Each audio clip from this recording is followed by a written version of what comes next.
Hello, everybody. Welcome to today's edition or session of Coach's Corner.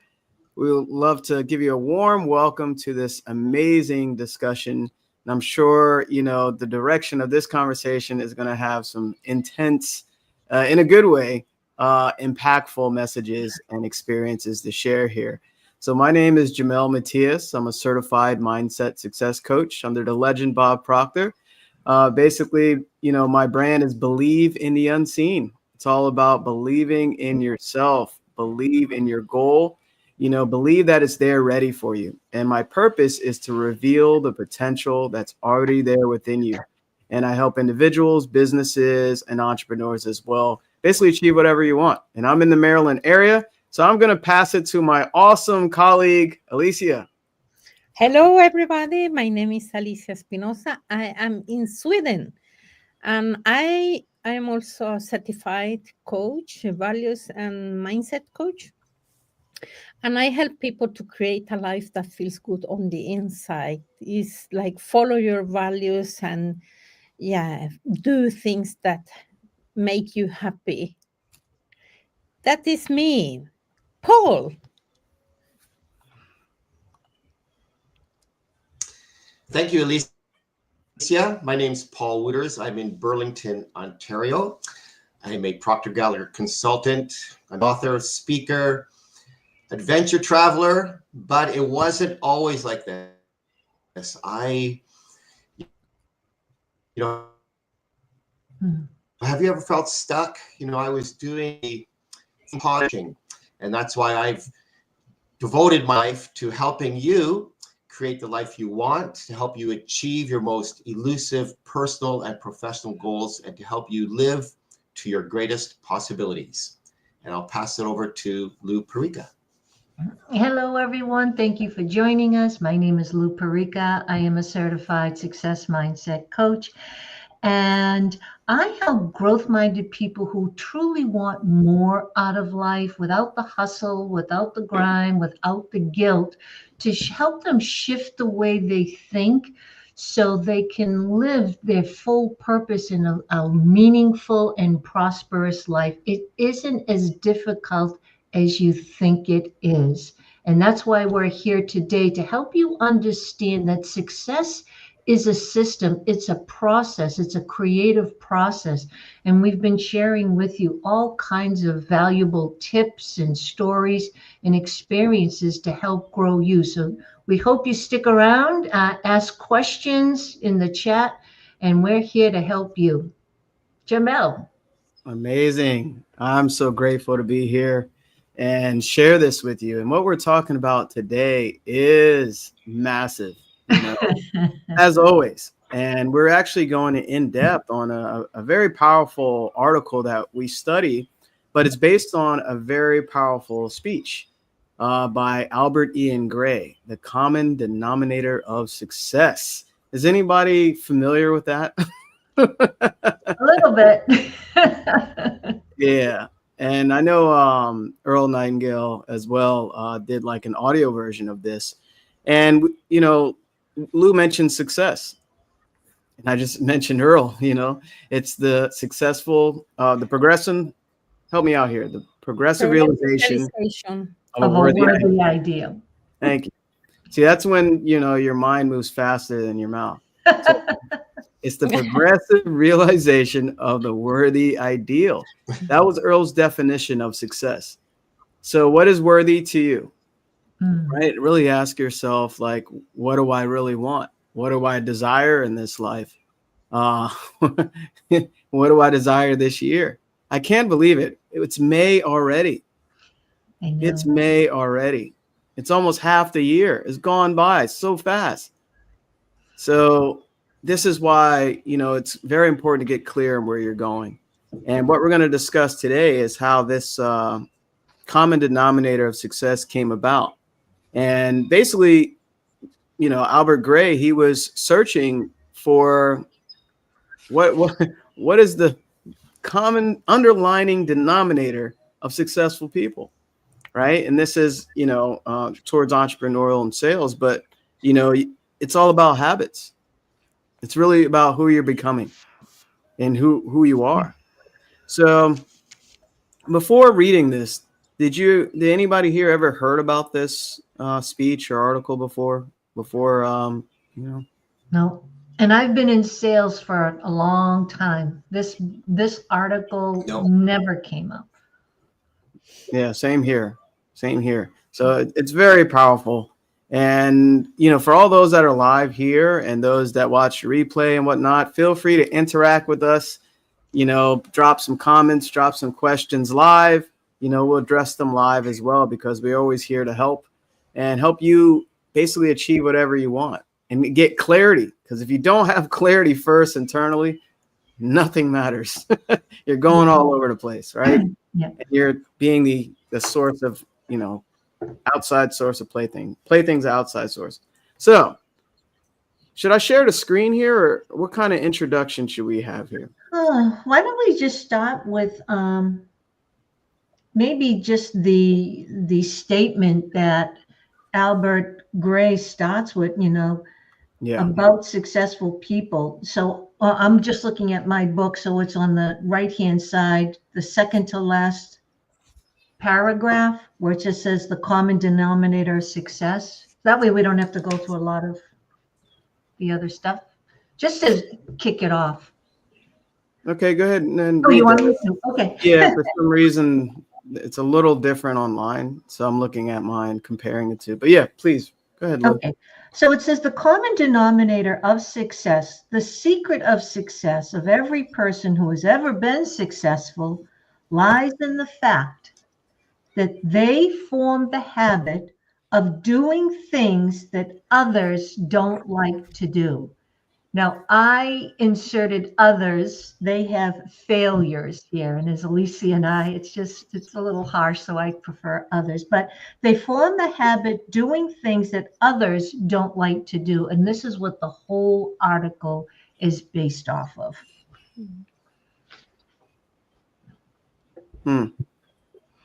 And so I guess I'll go. So when I read that, I've read the what is it, the what's that book, the habit book, the Atomic Habit or something like that. Yeah. So so I never realized, I really never even acknowledged my habits. I was just doing.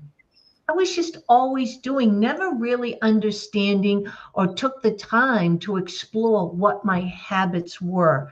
So when I read this article, it brought a lot of awareness to what is it that I'm actually doing by the time, as soon as I wake up in the morning till the time I go to bed. What are my habitual behaviors that I may not even be aware of? I'm going through the day unconsciously. But I know when I was in sales, we would have to do contacting habits. And I think we're going to be discussing that in this article. And I realize now that I was doing them, but I didn't realize that they wanted me to form the habit. See, I was doing them whenever, right? And I think the article talks about, it's not just doing them when you feel like it, it's doing them consistently, taking the action consistently until it becomes a habit. And that's what I've done I shouldn't say recently, with over the past couple of years. I'm developing habits that now as soon as I wake up, I know I go do certain things. I go exercise, et cetera, et cetera. When I get home, I have my 6 activities and I prioritize them. But this has now become a habit. And if I don't do it, and sometimes this is what I think, sometimes we feel guilty taking a day off or something and just relaxing, because you formed the habit of doing something every day. And so that's another thing, like Alicia, you're shaking your head, right? Because you're so used to doing things. And then when you do take a day off just to relax, it feels a little odd. Anyone else? No, I agree with the habits. I have a habit of meditating in the morning, and sometimes when I am away, because of the schedule or something, or maybe for some reasons I don't meditate. It's like all the time, I am so in the habit of doing that. So I miss that habit when I don't do that. And of course, we should not be slave of our habits either. So it should be a balance. But it is. But I would like to go back to about success, because success, in order to create some habits, we need to know, okay, what is success for me? That's right. Yeah. And here is the thing with we value different things. Some people value traveling all the time. Other people is like having time with family, or whatever, money, or studying. For me, for example, is like personal development is a value. So I don't need to force me to study personal development of myself, because it's in my hierarchy Hierarchy. of values. But the things that are more like, it's not in that list of values, I need to deliver, say, this is the value that I need to have in order to achieve that.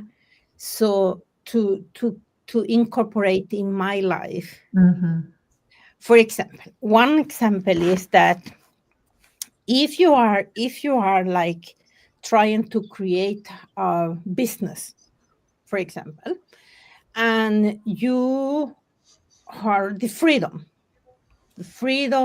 is your value, and then you create a business, but if in your mind the business will not create a freedom, because you need to do things that you don't like, and also it probably will be a difficulty to do the things that you want. Or, for example, if you have a value of safety, and it's also to go to create a business that don't give you safety, is also a little bit difficult. Then you need to start creating that habit of feeling safe without the safety that you have in your head, what it is. So it is very important.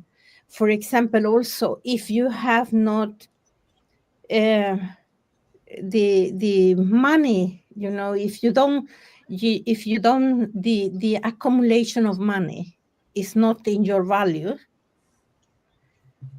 it maybe every time you sell something, then you use the money to and then your business have no money. So you need all the time to do a balance there. But you need to, for yourself, to know what success is for you. And the success that you decide should follow your values. Yeah. Because then you create your habits. Yeah. And the values will be the motivation to do the habit. Yes. Yeah. Yeah. Because everyone has a different definition of success. It's whatever it is to them. Yeah. It is. I think Paul's on a little delay. I think it's really necessary. Oh, okay. Go ahead, Yeah, Paul. I think it's really important, as Alicia.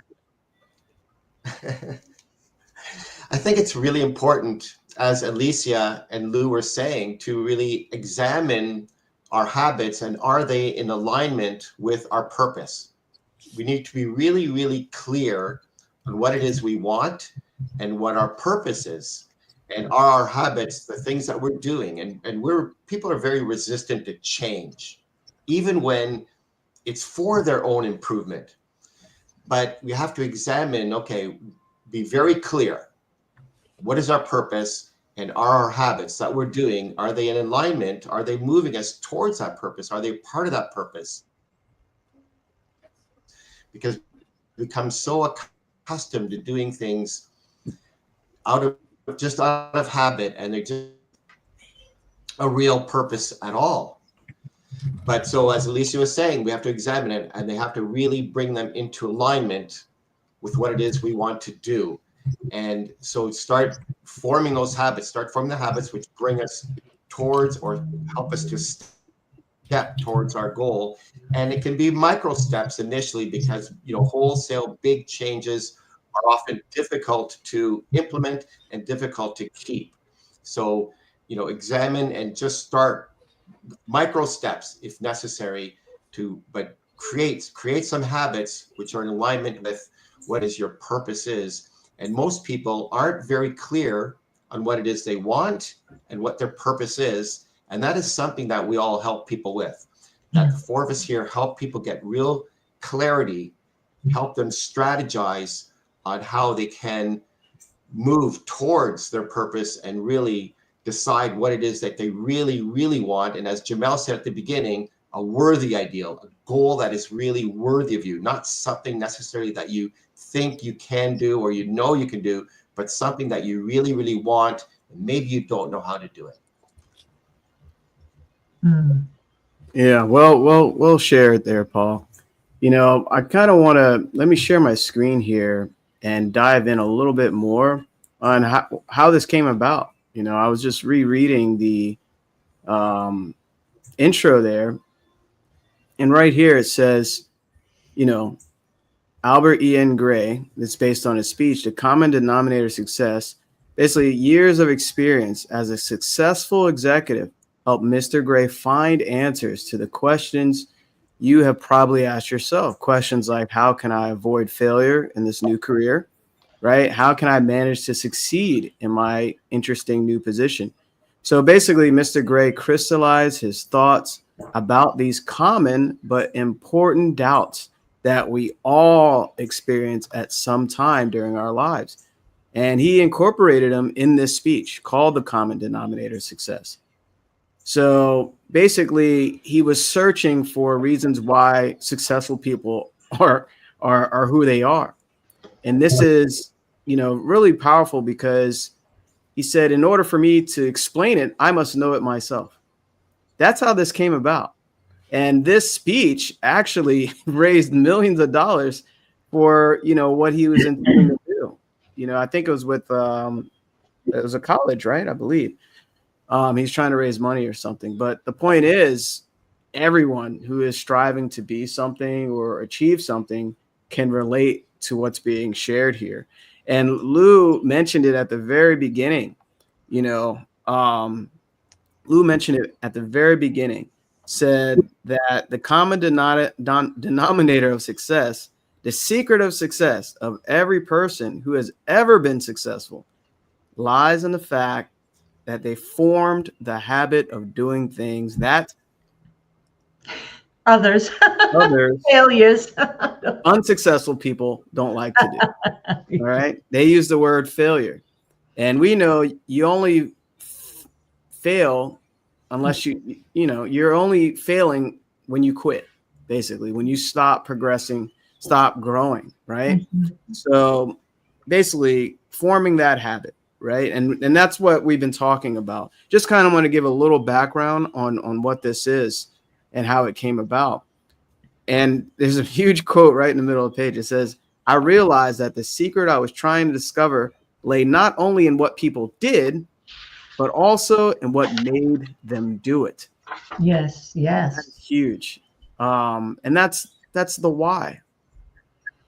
Right? Why are you what's making you do things you don't want to do? Right? That's very powerful. Did anybody want to touch on that?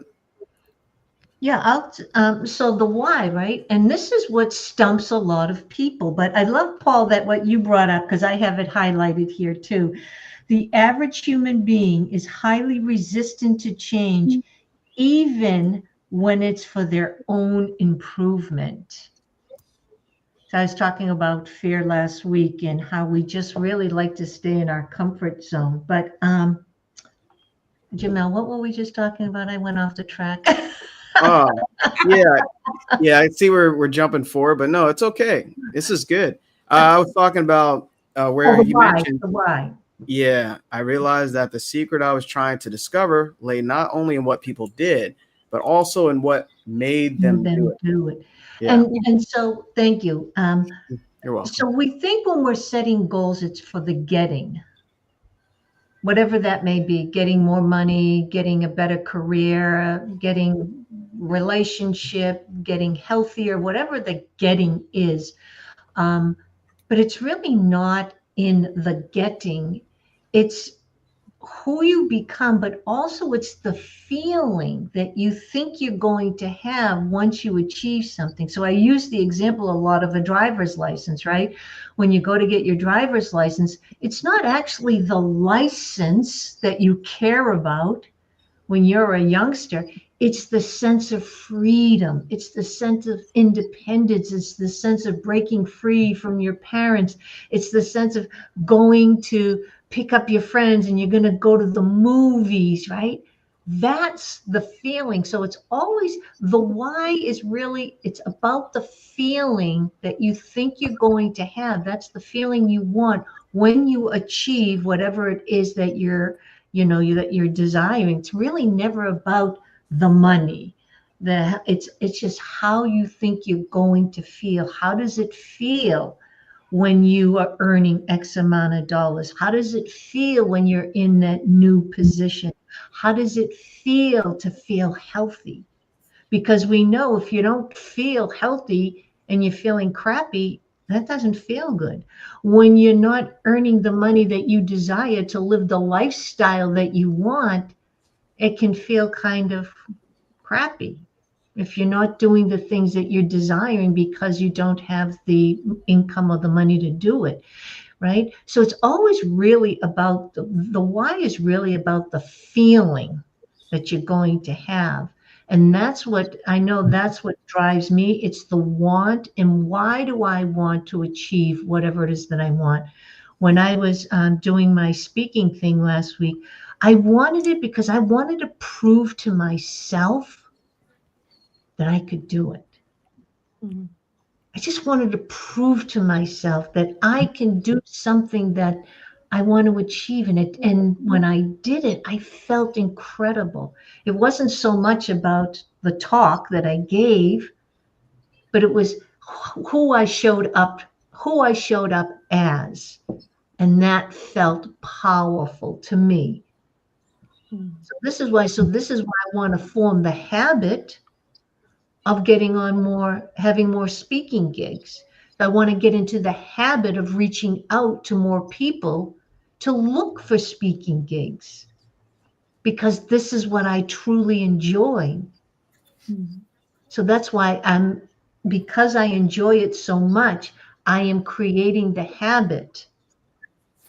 Instead of just wishing and hoping in my mind, I need to take action, but consistently take action, not just when I get motivated to do something. I have to make it a part of my daily activity, my goal achieving activities. Alicia, I see Yeah, her. I came to the when I story when you talk about driver's license, why it's so important to know why I want this. I have a client, he was like 22, 23 at that time, and he came to me, he was so frustrated about the case that he wanted to to to travel to Australia, New Zealand, there.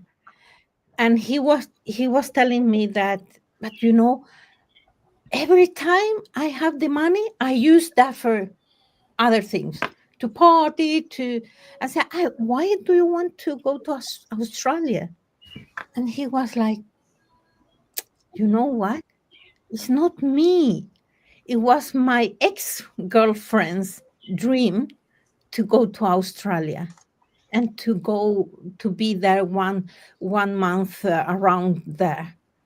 And I asked him, what is your dream? Because now she's gone. So to go to Australia is not just your dream. And he said, my dream is to take my driver's license.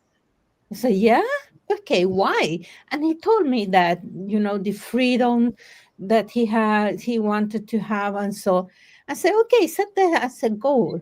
And he had no problem to save the money, because now the goal was aligned with what he wanted to feel, what he wanted in life, not what the ex-girl. So the frustration was when the goal that he had it was not aligned with the value, with what he wanted, what he valued in life. So he could not save the money. Yeah. So it's why it's so important that it's aligned, because otherwise you will not take the action that you need to take, because it's not in alignment. Mm-hmm. Yeah. So that, and also about the motivation, when it is aligned with what we value and the dreams that we have, it will give off the motive to take action. Mm-hmm. So it will be the motivation. So, yeah. Well shared, Alicia. That's when you. Yeah, that's so. Yeah, that is so good.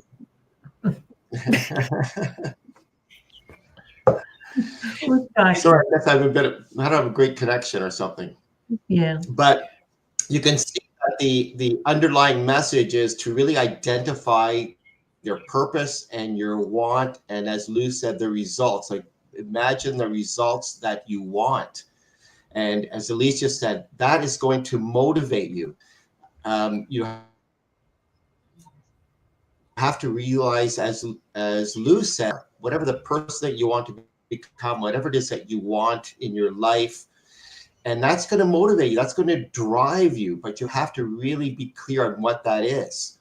The real successful person, as it says in this article, they're influenced and they're motivated for that desire, for that pleasing result that they have in their mind. Whereas other people are often influenced for a pleasing method, an easy way. And then they're just inclined to be satisfied with that result by doing the things that, that they like to do. And that's why you see so often on television, here is this new gadget. You can get abs in 5 minutes a day, or you can get this improvement in just minutes a day. Right? If that was the case, then we would all be Olympic athletes, right? If it was just, you don't see Olympic athletes with these gadgets doing things 5 minutes a day. And so people are really influenced by, hey, here's an easy method. Here's an easier method to do this thing. And that, whatever the results are, they become very satisfied, and they, fall into that little trap, and they just don't get anywhere. And that would be very, very frustrating. Yeah. I was going to add that some people also. Yeah, go ahead, Jamil. Yeah, the delay is. This is amazing. This is awesome. Yeah, I definitely didn't want to interrupt your train of thought there. But yeah, David brought up a good, comment here. He says, "Isn't it funny how we talk to ourselves?" Right? We, on many sessions here. Look at Alicia getting ready. Are you listening to that empowering self, or that self that wants to hold you back? Right? The comfort zone is pretty much disintegration, right? You're not growing there. So comfort zone is quite often what is killing or preventing us from success. Absolutely. Right. If you've been comfortable for many, many years, what are you doing with your life? Right.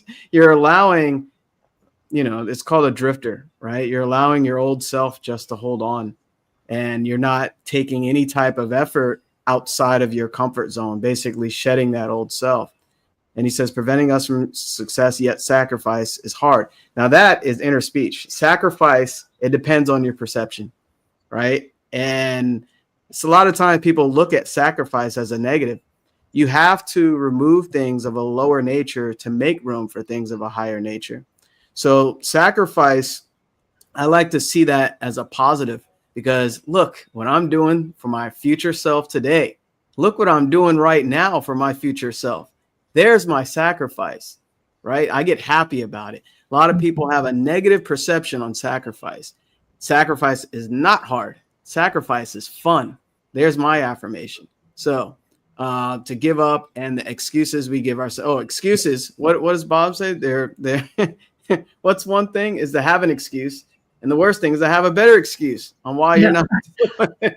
So what excuse is your limited beliefs, your limited paradigm, your limited self-image, trying to basically say, hey, I'm right. At least probably have her little devil. Oh, I'm right. You need to listen to me.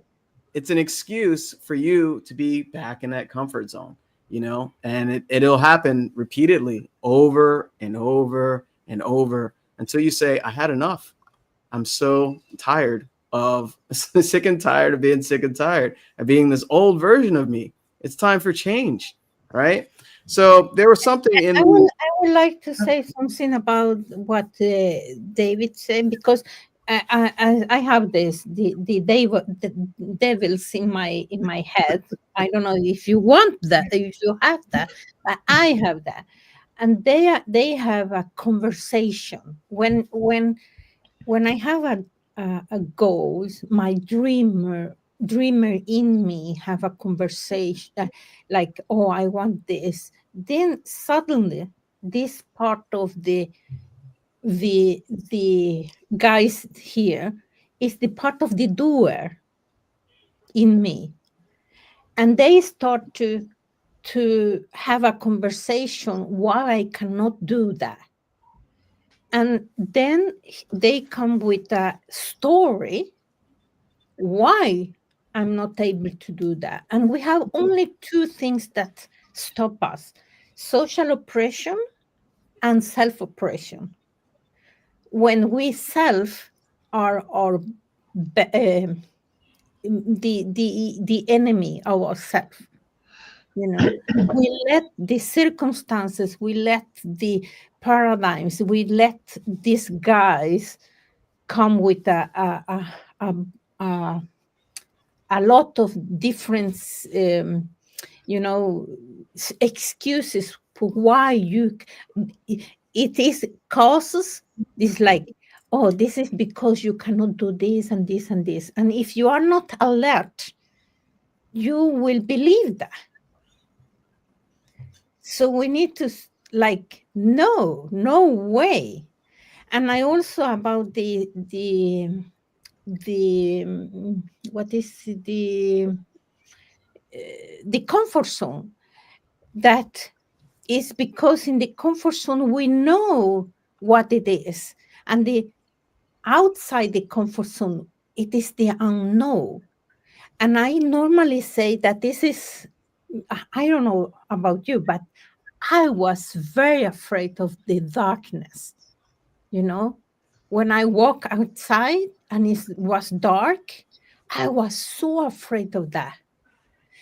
And then I realized that the reason I am afraid, I was afraid of that, is because I cannot see what is beyond the lights, that is near to me. I cannot see what is that. So because I could not see, I was afraid that something will happen. And this is what happened with the comfort zone. We don't know when we cross this comfort zone what happened, what is waiting for us there. And when we cannot see that, we will be afraid. And I say, but it's like driving a car in the darkness. You only see some meters, in front of you, and the lights will show you the road. And it's the same. Take the first step, and you will see more when you are there. That's what I wanted to say. Absolutely. It's absolutely right. We're the only problem and the only solution. Yeah. Right. And that's faith versus fear. Right. So I love it. Yeah, there was something in the article that was pretty huge that we kind of flew by there. And this relates to everyone, right? Including us. Mr. Gray says, of course, like most of us, I had been brought up on the popular belief that the secret of success is hard work. But I had seen so many people work hard without succeeding, and so many people succeed without working hard, that I had become convinced that hard work was not the real secret, even though in most cases it might be one of the requirements. That is huge. A lot of people think, including myself, if I just work harder than everyone else, I will succeed. And I've seen many people not work as hard as me. And then I was like, why are they succeeding? By, not working hard. We can do a whole episode just on that little paragraph. Anybody want to dive in there? I thought we'll kind of talk about that a little bit, because it's a lot of people believe that, right? To this day, I'll jump in. Okay. So when we don't understand the creative process, when we don't understand that success works by or happens by law, when you don't understand the universal laws, even when someone is successful, they could be an unconscious competent. They're not aware of universal laws. They're not aware of how their mind really works, how the creative process works. They're just doing it. And when someone asks them, well, how did you become successful? The typical answer is work hard, right? Give it your all. And they will touch upon some of these success principles that we discuss, but they don't know how to weave it all together because they're an unconscious competent. Sometimes they just enjoy the money. They don't even care how or what, they're just enjoying the money. But in order to pass your knowledge on to your children or onto others, to inspire people, to mentor people, when you understand the process, now people believe that they too can be successful because it's a lawful process. It's a creative process. So once you become consciously aware that success, whatever you deem success to be, is possible for everyone because you were created to succeed, not to fail, although failing is part of the success process. But when you understand that, you don't look at it as beating you up. I just did a quick thing on FAIR the other day. And what happens is most people, we all have dreams. You have to. That's the divine essence within you is always wanting to express itself in a greater way. So everyone has it. Now you may suppress it, you may ignore it, but it is there. And what happens is when you do start to dream, you have a belief that you can do something. Like in your conscious mind, you're thinking about this thing that you want to do. And that when you start to get emotionally connected, when you really start to consider doing this thing, now you have the belief up here, you're introducing it to your old belief. and there's clashing going on. This is where the fear comes in. And then you go, ooh, I don't like the feeling of fear. I don't like the feeling of the unknown. And most of us, when I look back in my life, as soon as that feeling came up, whoop, no thank you. It must mean danger. That's how I would interpret it. It must mean danger. But I didn't understand it meant growth. It simply means that fear is it's not a stop sign, it's a signal that you're about to do something you're not familiar with. That's all it is. Like a rocket fails its way to its target. When it's on course, it doesn't notify you. You only get a signal when you're off course. So the same thing with fear, and this is why developing the habits of doing something that you're not comfortable with, but when you're emotionally connected with whatever desire you want to experience, you'll understand that fear is part of the process, but you'll do it knowing that fear is not there to stop you and warn you. It's simply there to let you know you're about to do something you've never done before. And this is the adventure of life. This is the adventure of life. This is what makes life exciting.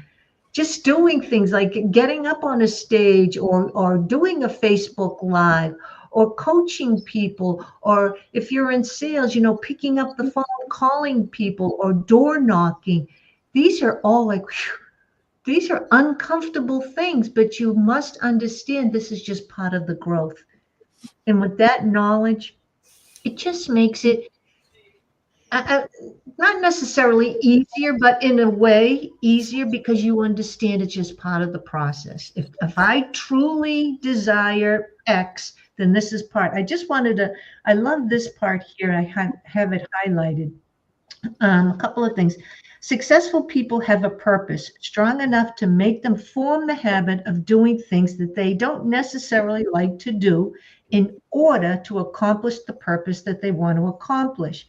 But it is easier, most people find it easier to adjust themselves to the hardships of a poor living than it is to adjust themselves to the hardships of making a better one. Oh, I just love that. Most people will just retreat. That feeling of fear and being uncomfortable, I don't like that. So it must be a warning signal to me not to do it. No. It just means you're about to do something you're not familiar with. But most people don't like that feeling and they'll retreat.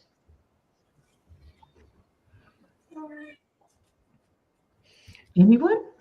Yeah, I wanted to say about this, about retreat that you say, that people try and then retreat. And the thing is that when we go for a goal, for a big goal, then we need to change something. Yeah. And when we start to change, when we meet what we call the river of change, and the river of change is you go towards that change, and then you feel like scary because it's uncomfortable. Then you go back not because it's right, but because it's familiar. Mm-hmm. But if you stay there and you continue, if at the beginning it's very uncomfortable, and then it's chaotic, and then on the other side, if you continue, then it will be so nice. But people go back instead of thinking that, okay, I'm here to learn or to win.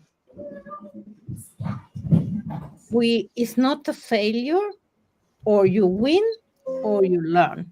Mm-hmm. And then you take what you learn to take next step. It's like stepping stone towards your goal.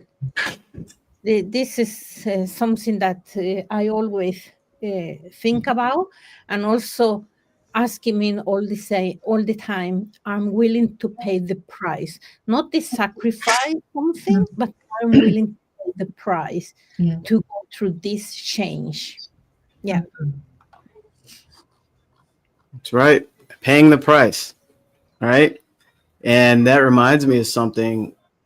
What you invest your money in and your time in is basically what you value.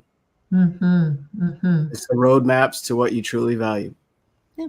And that's why it's important to learn more about yourself and what we share here every Sunday at Coach's Corner.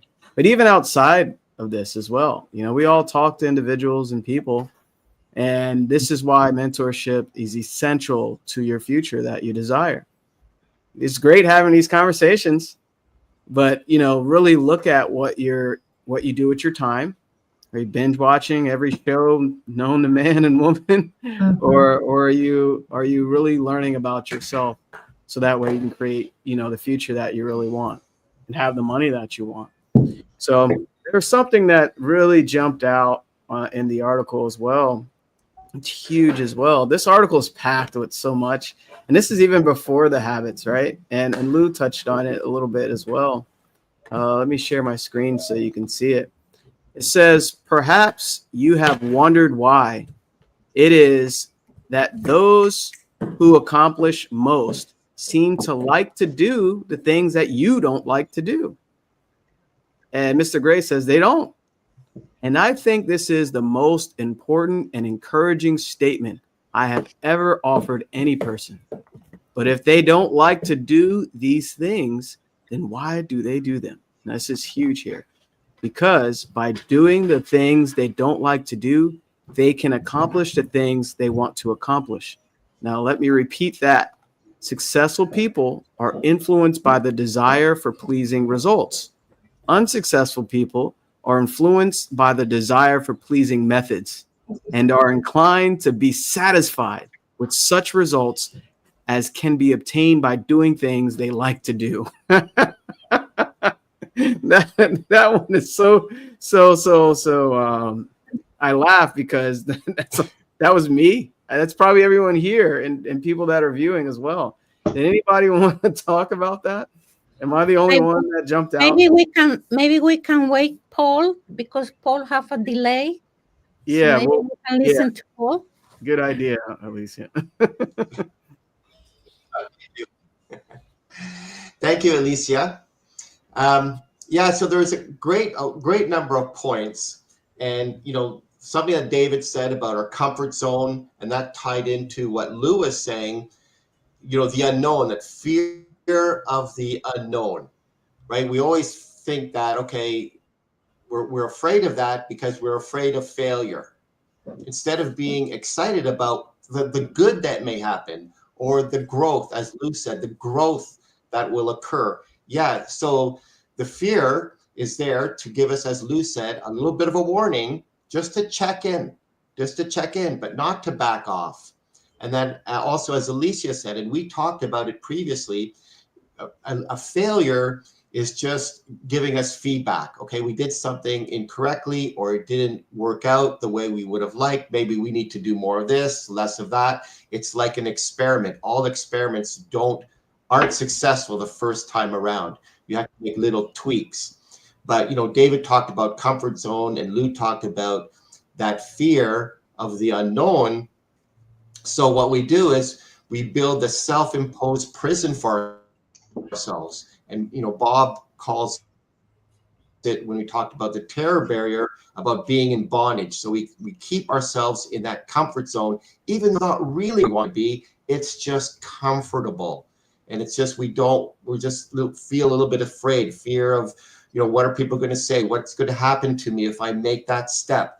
But we really have to start being excited what could go right, and really know that beyond that comfort zone is an opportunity for us to grow, to really grow. But you really have to go back to identifying what your purpose is, what it is you really want. And realize that, and the word sacrifice came out, and Jamel pointed out very clearly, very well, it's not a sacrifice. It's just putting things of a lesser nature so that you can have things of a higher nature, so that you can really create and be the person and get the things and do the things that you really, really want to do. Thank you, Alicia. I came with the when you talk about doing the things that that that I don't like to do. I came with the in my mind came my neighbors. I have a neighbors there, and they have a beautiful garden. And mine is like, like, oh my gosh, I rather sit, listen to a presentation or a seminar rather than go to the garden. And they are always outside, picking, doing everything. And I came, okay, so I understand that I don't like to do that because I don't have the knowledge. And because I don't have the knowledge, I don't prioritize that. So I decided that, okay, I need to change that because it's beautiful. I like to see that it's beautiful what they do. So I enrolled in a training with the garden. So I'm doing a training in gardening, So I now find that, oh, this is so interesting. Why you don't do this and do this? And now I also go out and do the things because based on the knowledge that, okay, this is what I need to do. I still not 8 hours outside like they are, but I am doing the thing. And this also, when it comes to personal development, when you don't know, when the knowledge is not there, how to do that, it's uncomfortable doing the thing by yourself. So it's why it's so important to set time, and your resources is the time and money and energy to do the thing. And here is like, when you start to understand yourself, the knowledge about yourself, oh my gosh, then you will don't want to quit. Yeah. I tell you, this is so nice to start to learn about yourself. This is what I Absolutely. want to say. I came with it. I love what Jamel said, Jamel, and thank you, right? So, what you invest your time and money in, because think of it, those are probably, other than family, those are the two things that we really have up high on a pedestal as a priority, is time and money, right? And it really does show you what you value and what's important to you. So, we're talking about habits, and I always, when I think about our habits, right? And they probably all start at a very early age. Our beliefs, our habits, our fixed ideas. I think of them as little boxes in my subconscious mind. And I think of them like a file cabinet. There's so much in these file cabinets, there's hardly any room left, right? Because I know how to do me. I already know how to do me. So it's all in my file cabinet. But in order to create a new habit, I have to make space. Right now, it's jam packed with all kinds of habits and fixed ideas and beliefs. So I have to create the space. This is why the desire, why do I want to achieve or experience X, Y, and Z? Why is that so important to me? So if that truly is important to me, if it's truly something that I want to invest the time, invest the money, invest the energy in, I need to take out an old habit, right? And replace it with something new, a new habit. So you must create the space for a new habit by take out one of the old habits. Let's say, for an example, you wake up at 12 o'clock noon, for an example. And you say, I would probably be more productive if I woke up at whatever, 6 or 7. Okay, well, let's take out that old habit box that you wake up at noon, and put the new habit box. I wake up at whatever, 6 or 7, and accept it. Accept it as part of your being now. This is who I am. This is who I show up as. You know, we're talking about a lot about habits and the doing, but it's the being the person that does the habit. When you've accepted yourself as this person, whether it's, again, earning X amount of dollars, a different position in your career, whatever that thing is, be that person now. It's be, do, have. Be that person that does those activities, that has those habits, that has those values. Do the habits, do the activities, and then you will have the effect, right? But we have to be the cause. But we need to, again, that's how I like to look at it. I'm taking out an old habit. Oh, waking up at 12 noon is not serving me. And let me replace it with a new habit. But don't just take it out and not replace it, because another bad habit will just fill it in. So this is why it's very important, whenever you're changing a habit, to replace it with something new that will serve you.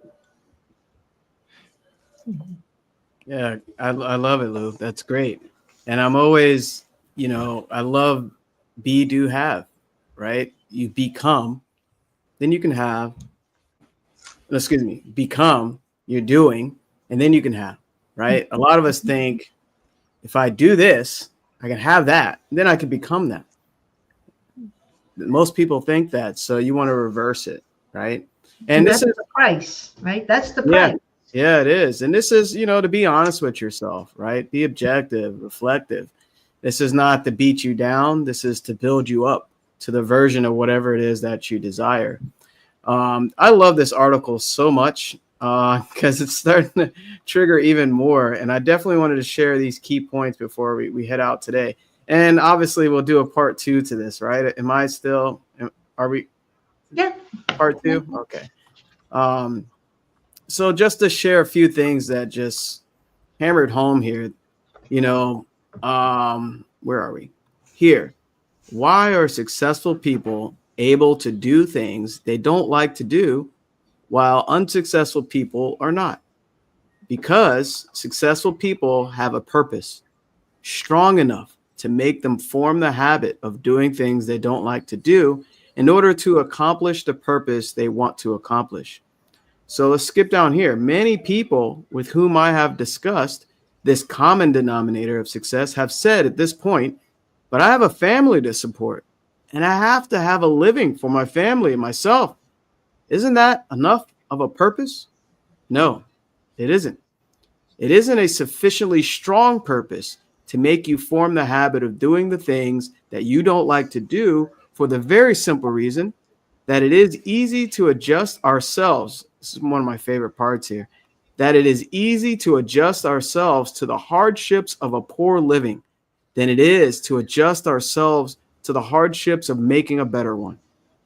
If you doubt me, just think of all the things you're willing to go without in order to avoid doing the things you don't like to do. All of which seems to prove that the strength that holds you to your purpose is not your own strength, but the strength of the purpose itself. Oh, so good. So good.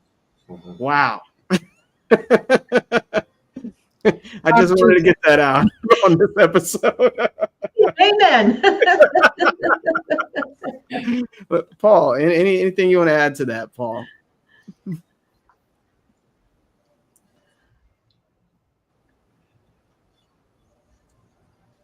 He's frozen. Yeah. No, I'm here. So yeah, no, that's great. I'm glad that you finished on that. It's very powerful, Jamel. But yeah, and so I just want to add this because it's somewhere in this article that, some people think that they're born with certain dislikes that are unique to them. And that, the successful people that we're talking about, they're not afflicted by those things. But that's not the case, right? And as Jamel said, it's driven by your purpose. And we have to, and again, you know, it's repeat that if you have clarity on your purpose, and what successful people, they're driven by the pleasing result. They're driven by the achieving. We had that. Okay. Ladies, anyone want to add to that or to what was shared at the? I think at the end of the day, again, this is all about, I've shared this a few times, but I just fell in love with it so much when I heard Michael Beckwith say, ask yourself, what was my mind like before it was programmed? So whenever we want to shift a habit, or why do we have it, the habits that we have, most of them have been created not because it's something that we truly wanted, but because we were watching what other people were doing unconsciously, and we picked up habits. So developing a habit may seem challenging, but if you truly want to experience something new, something that you truly love, and I know we get caught up in the word purpose an awful lot. You know, what is my purpose? What is my purpose? Does it mean to climb a mountain? It's what do you truly love? What is that spark in you that wants to be expressed? And it could be a couple of things, but let's focus on one. What is that spark within you that wants to use you to bring it forth? What is that? And then you start thinking about that person. What does that person, how do they think? How do they behave? What are their habits? Because most likely it'll be a different version of you than your current version now. But this is what the growth process is, right? So you can go mentally, you can think about the person who has achieved a new position or is earning X amount of dollars, whatever that is. Like, you can go in your mind and say, well, what would they be doing? You may not have all the answers, but you'll definitely have a start. And you'll be able to say, oh, how is that different from my current version? Because the answers are always there. There can't be a question without an answer. So just explore, ask yourself, what is it that I truly want? And what new habits, what things do I have to start taking action on in order to experience, in order to contribute, in order to have the life that I truly want to have? Yeah, I want to also to finish. I see the picture of Paul's picture behind with the mountains, and independent what you choose in life, you are claiming mountain. And the important to have a clear vision of what do you want is very important, because you better know that, because when you are claiming, you are not coming to the top and then discover that you are claimed the wrong mountain. So it's why to really be clear, what do I really want? What is my purpose? What are my values? And then when you do that, then you can start clean. I love it. I love it. And you don't want to climb the wrong mountain, right? But, you know, sometimes you need that journey to realize what the right one is. That's right. But let that quote kind of resonate with you as we close here. You know, it says it is easier to adjust ourselves to the hardships of a poor living. So what is a poor living? It's basically your lower self, right? We're unlimited beings full of unlimited potential. So it's easier to adjust ourselves to the hardships of a poor living than it is to adjust ourselves to the hardships of making a better one. Mm. So true. Yeah, it's just a shift, right? And that's why we're all here, to help you with that shift. So that way you're not alone. And, speaking of that, our call links are in the description of whatever platform you're watching this on. Reach out to us. We'd love to meet you and love to see what mountain you want to climb, right? Because it's unique to everyone and whatever you desire. This has been such a great conversation. I love this article so much. I remember doing a 60-day challenge as well. And as I see it, it's coming back in my memory. So this has been amazing. So stay tuned for part 2 next Sunday, 10 a.m. Eastern time. And we'll dive in deeper with some of the other, basically the habits you want to basically tap into and some other things that jump out in this article. So anyway, make sure you reach out to us. Remember, take that action. Shift happens. I like that. Shift happens. Bye, everyone. Bye, everyone. Bye.